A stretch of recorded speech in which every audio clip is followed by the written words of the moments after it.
الحمد لله الذي هدانا سواء الطريق وجعل لنا التوفيق خير رفيق، والصلاة والسلام على من أرسله هدى هو بالاهتداء حقيق، ونورا به الاقتداء يليق، وعلى آله وأصحابه الذين صعدوا في مناهج الصدق بالتصديق وصعدوا في معرج الحق بالتحقيق. أما بعد، فأعوذ بالله من الشيطان الرجيم. بسم الله الرحمن الرحيم. وَإِذَا لَقُوا الَّذِينَ آمَنُوا قَالُوا آمَنَّا وَإِذَا خَلَوْا إِلَىٰ شَيَاطِينِهِمْ قَالُوا إِنَّا مَعَكُمْ إِنَّمَا نَحْنُ مُسْتَهْزِئُونَ رب يسر ولا تعسر وتمم بالخير رب اشرح لي صدري ويسر لي أمري واحلل عقدة من لساني ليفقهوا قولي. اللهم ارحمنا بالقرآن العظیم۔ اللہ کے فضل و کرم سے جلالین سورہ بقرہ کی آیت نمبر 14 کا درس قسط وار جاری ہے۔ اللہ رب العزت ارشاد فرماتا ہے وَإِذَا لَقُوا الَّذِينَ آمَنُوا قَالُوا آمَنَّا۔ جب یہ گفتگو منافقین کے بارے میں چل رہی ہے، آیت نمبر 20 تک انہی کے بارے میں گفتگو ہے، جیسا کہ اس سے پچھلے درس میں واضح کر چکا ہوں۔ اِذَا لَقُوا الَّذِينَ آمَنُوا، جب یہ اہل ایمان سے ملتے ہیں، لقی یلقا ملنا، لقو فعل ماضی صیغہ جمع مذکر حاضر، ابھی تعلیل اس کی آئے گی۔ لقو اصل میں لقیو تھا، جلالین نہیں، اس کی تعلیل آ رہی ہے، تھوڑا انتظار کیجیے۔ اِذَا لَقُوا الَّذِينَ آمَنُوا، جب ایمان والوں سے یہ ملتے ہیں، جب یہ اہل ایمان سے ملتے ہیں، قالوا تو کہتے ہیں آمنا، ہم ایمان لائے ہیں۔ وَإِذَا خَلَوْا إِلَىٰ شَيَاطِینِہِمْ، اور جب علیحدگی میں اپنے شیطانوں سے ملتے ہیں، قالوا اِنَّا مَعَكُمْ إِنَّمَا نَحْنُ مُسْتَهْزِئُونَ، تو کہتے ہیں اصل میں تو ہم تمہارے ساتھ ہیں اور ان لوگوں سے محض مذاق کر رہے ہیں۔ انما نحن مستہزئون، ان لوگوں سے محض مذاق کر رہے ہیں۔ وَإِذَا لَقُوا، اصلہ لقیو، اِذَا لَقُوا اصلہ لقیو، کیا کہتے ہیں؟ لقو کے بارے میں صرفی گفتگو کر رہے ہیں۔ گفتگو کا حاصل یہ، لقو فعل ماضی صیغہ جمع مذکر غائب ہے، ناقص یائی ہے، سمع کے باب سے ہے، لقی یلقا، لقی لقیا، تو اب کیا ہونا چاہیے؟ سمعو کے وزن پر لقیو، تو اس کا مطلب یہ ہے کہ یہ لقو اصل میں تھا لقیو۔ آپ کو پتہ ہے یا پر ضمہ بعد کسرہ دشوار ہوتا، تو ایسا ہو یا پر ضمہ بعد کسرہ تو یا کی حرکت نقل کر کے ما قبل کو دے دیں گے۔ ما قبل کی حرکت کے دور کرنے کے بعد یا کا ما قبل کیا ہے؟ قاف ہے، تو کاف پر جو کسرہ کی حرکت ہے اسے دور کر دیا، تو کاف پر آ گئی ضمہ کی حرکت۔ پھر اجتماع ساکنین ہوا یا اور واو کے درمیان، ڈائریکٹ ایسا بولیے یا ایسا بھی بول سکتے ہیں کہ اب یا ساکن ما قبل مضموم ہونے کی وجہ سے یا بدل گئی واو سے، کیونکہ یا ساکن ما قبل مضموم ہو تو یا بدل جاتی ہے واو سے، ایسا بھی بول سکتے ہیں۔ پھر اجتماع ساکنین دو واو کے درمیان، یا اتنے دور نہیں آئیں گے، اتنے دور نہیں، تو اجتماع ساکنین ہوا یا اور واو کے درمیان، یا کو گرا دیا ہو گیا لقو۔ تو کیا کہتے ہیں؟ اصلہ لقیو، لقو اصل میں لقیو تھا، ضمہ کو حذف کر دیا گیا، ضمہ کو حذف کر دیا گیا ثقیل ہونے کی وجہ سے، تفصیل میں بیان کر چکا۔ ثم الیا، پھر یا کو حذف کر دیا گیا، پھر یا کو حذف کر دیا، لقیو میں جو یا ہے اس یا کو حذف کر دیا گیا واو کے ساتھ اجتماع ساکنین کی وجہ سے۔ تو اذا لقوا الذین ہے، آمنو جب ایمان والوں سے ملتے ہیں، جب یہ ایمان والوں سے ملتے ہیں تو کیا کہتے ہیں؟ آمنا، کیا کہتے ہیں؟ آمنا، ہم ایمان لائے ہیں۔ اس آیت کی شان نزول میں ایک قول یہ ہے کہ یہ آیت عبداللہ بن ابی، عبداللہ بن سلول وغیرہ منافقین کے حق میں نازل ہوئی۔ ایک روز ان منافقوں نے صحابہ کرام کی ایک جماعت کو آتے دیکھا تو ابن ابی نے اپنے یاروں سے کہا، دیکھو تو میں کیسا بناتا ہوں ان کو۔ جب وہ حضرات قریب پہنچے تو ابن ابی نے پہلے حضرت صدیق اکبر رضی اللہ تعالی عنہ کا دست مبارک اپنے ہاتھ میں لے کر آپ کی تعریف کی، پھر اسی طرح حضرت عمر اور حضرت علی رضی اللہ تعالی عنہم کی تعریف کی۔ حضرت علی مرتضیٰ رضی اللہ تعالی عنہ نے فرمایا، اے ابن ابی خدا سے ڈر، نفاق سے باز آ، کیونکہ منافقین بدترین خلق ہیں۔ اس پر وہ کہنے لگا کہ یہ باتیں نفاق کے ڈر سے نہیں کی گئی، بخدا ہم آپ کی طرح مومن صادق ہیں، ہم آپ کی طرح قالوا آمنا، ہم آپ کی طرح مومن صادق ہیں۔ جب یہ حضرات تشریف لے گئے تو اپنے یاروں میں اپنی چال بازی پر فخر کرنے لگا۔ اس پر یہ آیت نازل ہوئی کہ منافقین مومنین سے ملتے وقت اظہار ایمان و اخلاص کرتے ہیں، ایمان و اخلاص کا اظہار کرتے ہیں اور ان سے علیحدہ ہو کر اپنی خاص مجلسوں میں ان کی ہنسی اڑاتے ہیں اور استہزاء کرتے ہیں، استہزاء کرتے ہیں۔ تو ایمان والوں سے ملتے ہیں تو کہتے ہیں آمنا، وَإِذَا خَلَوْا إِلَىٰ شَيَاطِینِهِمْ، اور جب علیحدگی میں اپنے شیطانوں سے ملتے ہیں۔ واضح رہے شیطان، شیاطین جمع ہے شیطان کی۔ شیطان عربی زبان میں سرکش، متمرد اور شوریدہ سر کو کہتے ہیں۔ انسان اور جن دونوں کے لیے یہ لفظ مستعمل ہوتا ہے، اگرچہ قرآن میں یہ لفظ زیادہ تر شیاطین جن کے لیے آیا ہے، لیکن بعض مقامات پر شیطان صفت انسان کے لیے بھی استعمال کیا گیا ہے، اور سیاق و سباق سے بآسانی معلوم ہو جاتا کہ کہاں شیطان سے انسان مراد ہیں اور کہاں جن۔ اس مقام پر شیاطین کا لفظ ان بڑے بڑے سرداروں کے لیے استعمال ہوا ہے جو اس وقت اسلام کی مخالفت میں پیش تھے۔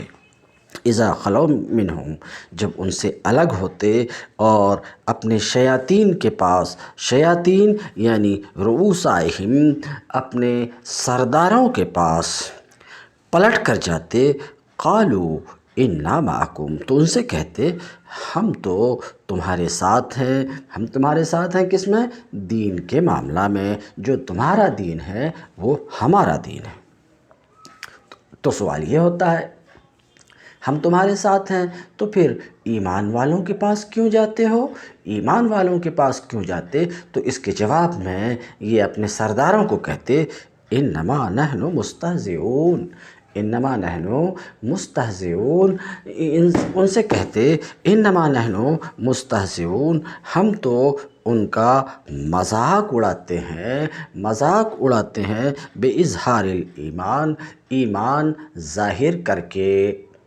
انما نحن مستہزئون، ہم ان لوگوں سے محض مذاق کر رہے ہیں، کیسے؟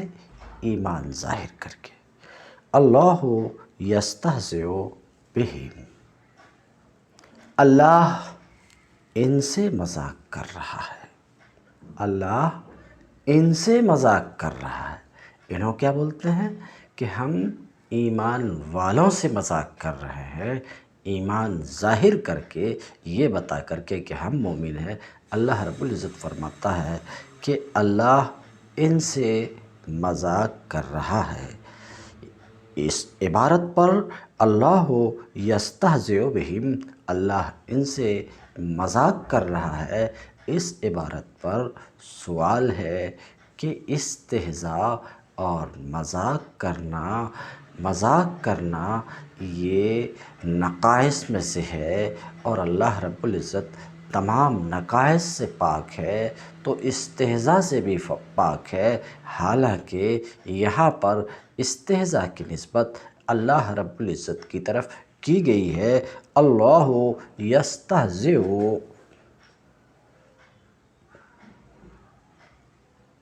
تو پھر یہ نسبت کس طرح صحیح ہے؟ یہ ہے سوال۔ اس سوال کا جواب مصنف جلال الدین سیوطی اپنی عبارت یجازیہم باستہزائہم سے اس سوال کا جواب دے رہے ہیں۔ حاصل جواب یہ ہے کہ یہ عبارت، کون سی عبارت؟ اللہ یستہزئ بہم، یہ عبارت اللہ تعالیٰ کے قول جزاء سیئۃ سیئۃ مثلھا کی طرز پر مشاکلت سوری کی وجہ سے سزا کو اللہ رب العزت نے، سزا کس کی؟ استہزاء کی سزا کو استہزاء کے لفظ سے اللہ رب العزت نے تعبیر فرمایا۔ اسی جواب کو کہتے ہیں یجازیہم باستہزائہم، یعنی اس کا معنی یہ ہوا، اب وہ تو لفظی ترجمہ تھا جو میں بیان کیا، اللہ ان کو ان کے مذاق کا بدلہ عطا فرمائے گا۔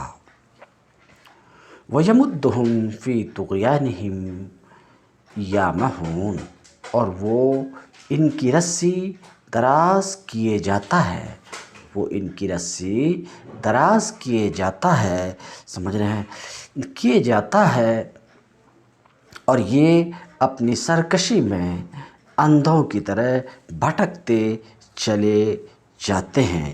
یمدہم اے یمہلہم، انہیں مہلت دے رہا ہے، اور فی طغیانہم یعمہون، اپنی سرکشی میں، یعنی کفر کر کے حد پار کرنے میں، سرکشی سے مراد یہ ہے کہ کفر کے ذریعے سے حد پار کرنے میں، یعمہون، اندھوں کی طرح بھٹکتے جا رہے ہیں، متردد ہیں، کہتے ہیں متردد ہیں، حیران و پریشان، یہ یعمہون حال ہے۔ اولئک الذین اشتروا الضلالۃ بالہدیٰ، اولئک الذین اشتروا الضلالہ بالہدی، یہ وہ لوگ ہیں جنہوں نے ہدایت کے بدلے گمراہی خرید لی۔ فما ربحت تجارتہم، مگر یہ سودا ان کے لیے نفع بخش نہیں ہے۔ وما کانوا مہتدین، اور یہ ہرگز صحیح راستے پر نہیں ہیں۔ اولئک الذین اشتروا الضلالہ بالہدی، یہ وہ لوگ ہیں جنہوں نے ہدایت کے بدلے میں گمراہی خرید لی۔ ہدایت کے بدلے میں گمراہی خرید لی، واضح رہے کہ گمراہی سے اس جگہ مراد کفر ہے، ہدایت سے اس جگہ مراد ہے، ہدایت سے اس جگہ مراد ایمان ہے۔ ایمان کے بدلے میں انہوں نے کفر خرید لی۔ سوال یہاں پر یہ ہے کہ یہ وہ لوگ ہیں جنہوں نے ایمان کے بدلے میں کفر، اولئک الذین اشتروا الضلالہ بالہدی، یہ وہ لوگ ہیں جنہوں نے ہدایت کے بدلے میں گمراہی خریدی، اے استبدلوہا بہ، یہ جو مفسر تفسیر کر رہے ہیں کہ ہدایت کے بدلے میں گمراہی اختیار کی، ہدایت کے بدلے میں گمراہی کو لیا، گمراہی کو اپنایا۔ اس تفسیر سے مفسر کی غرض، مصنف کی غرض یہ ہے، اشارہ کرنا چاہتے ہیں کہ شرع سے یہاں مطلقاً مراد استبدال ہے۔ شرع سے کیا مراد ہے؟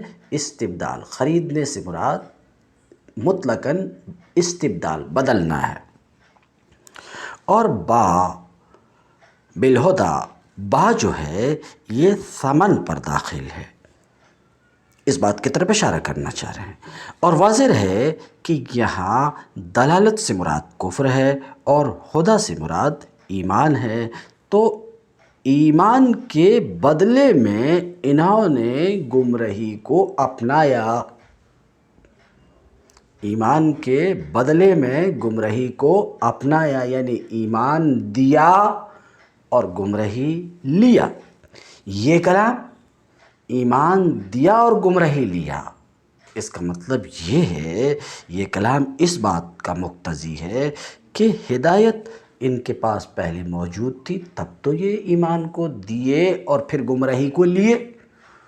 تو یہ کلام اس بات کا تقاضا کر رہا کہ ہدایت ان کے پاس پہلے موجود تھی، پھر انہوں نے ہدایت کو چھوڑا اور گمراہی کو اپنایا۔ یہ کلام اس بات کو مقتضی ہے، ہم کہیں گے ایسا ہی ہے۔ ہاں، یہ کلام اس بات کا مقتضی ہے کہ ہدایت پہلے ان کے پاس تھی، اس کو انہوں نے چھوڑا، دیا اور اس کے بدلے میں گمراہی کو لیا، نبی کریم صلی اللہ علیہ وسلم کے اس فرمان کی وجہ سے۔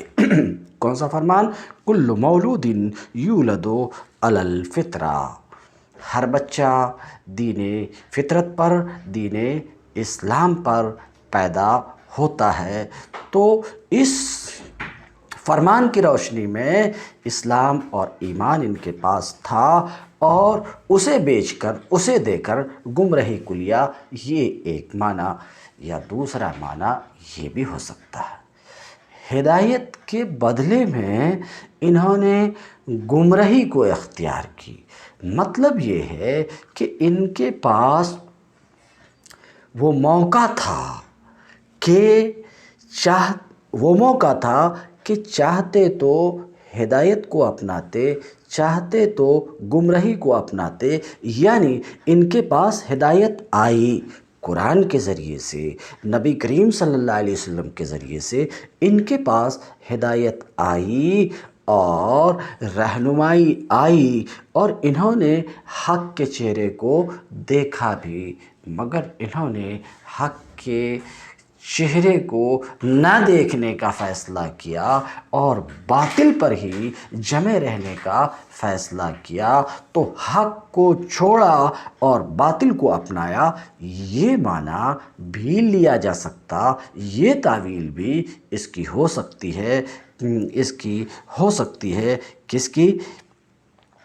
اولئک الذین اشتروا الضلالہ بالہدی فما ربحت تجارتہم، تو ان کی یہ تجارت، ان کا یہ سودا ان کے لیے نفع بخش نہیں ہے، ان کے لیے نفع بخش نہیں ہے۔ اے ما ربحوا فیہا، یعنی اس تجارت میں وہ نفع نہیں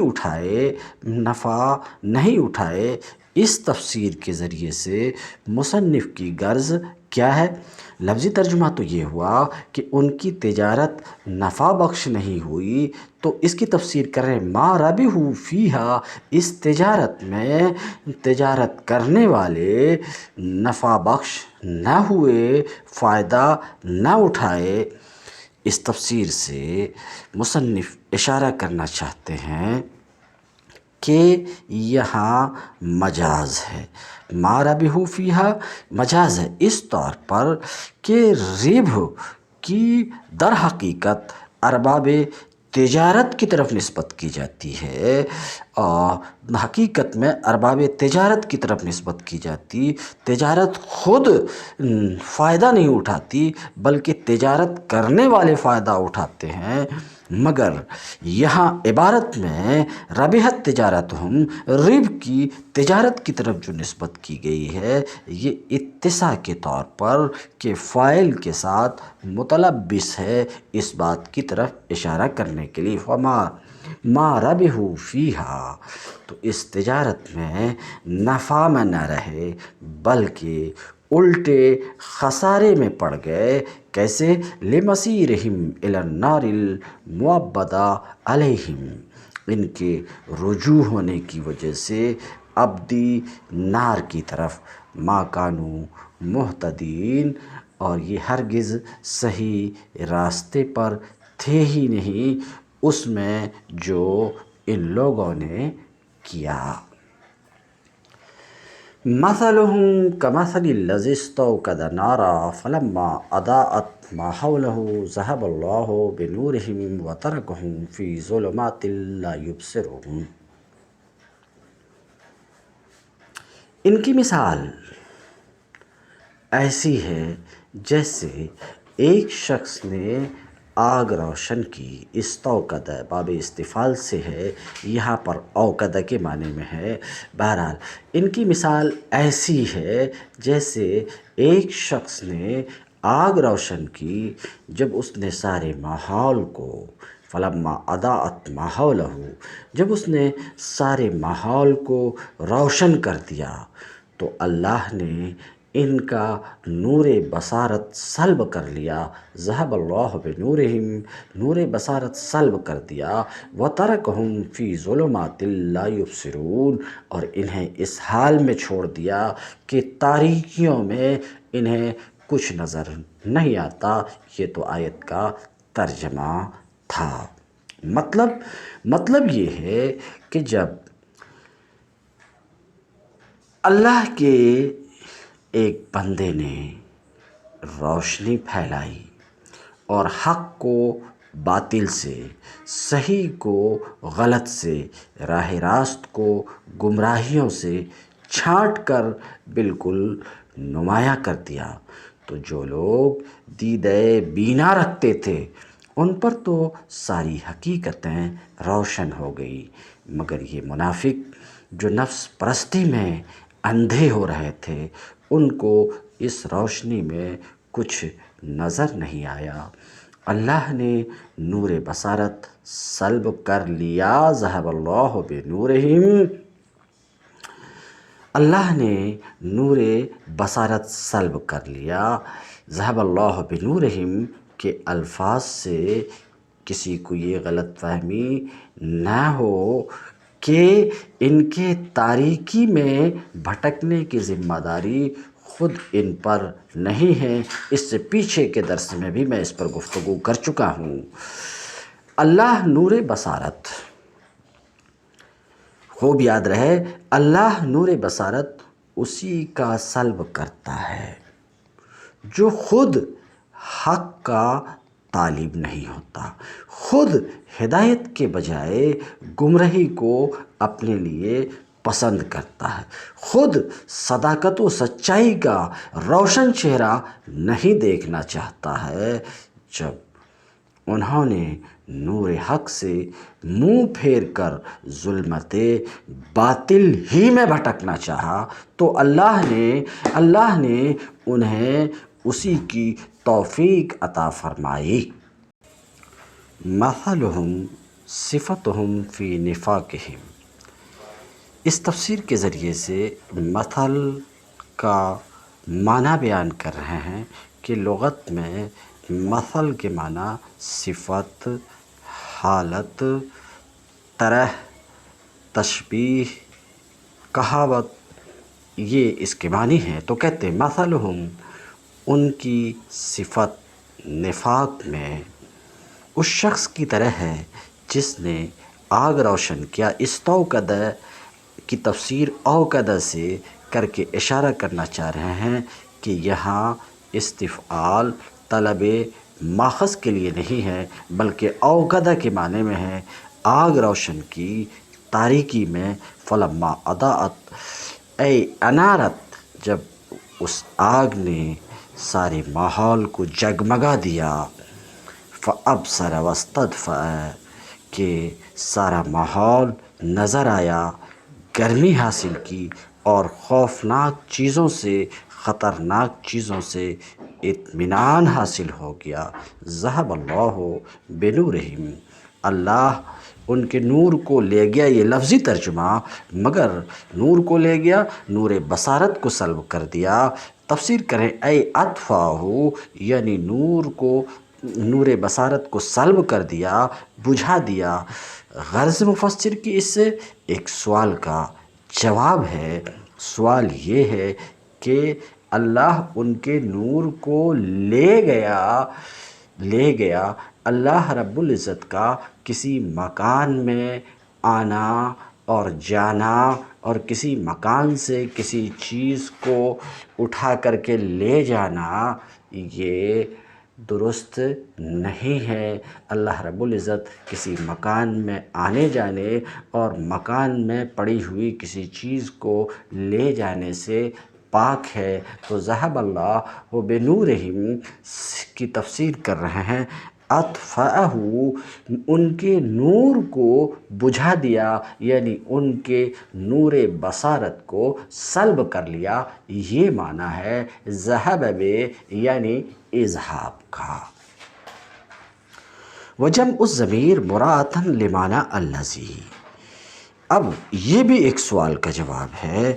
سوال یہاں پر یہ ہے کہ استوقد میں جو ضمیر ہے وہ مفرد ہے، استوقد میں جو ضمیر ہے وہ مفرد ہے، اور نورہم میں جو ضمیر ہے وہ جمع ہے، تو مطابقت نہیں ہے۔ تو اس سوال کا جواب دے رہے ہیں۔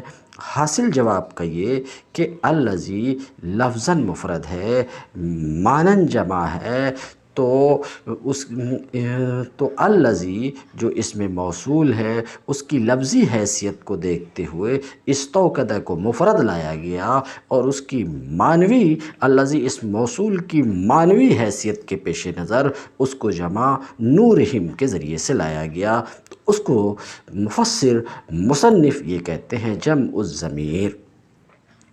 ضمیر کو یہاں جمع لایا جانا الذی کے معنی کی رعایت کی وجہ سے ہے۔ وَتَرَكُهُمْ فِي ظُلُمَاتٍ لَا يُبْصِرُونَ، اور ان کو اندھیروں میں چھوڑ دیا کہ انہیں کچھ نظر نہیں آتا، آس پاس کی چیزیں، حیران و پریشان ہیں راستے سے، خوف زدہ ہوں۔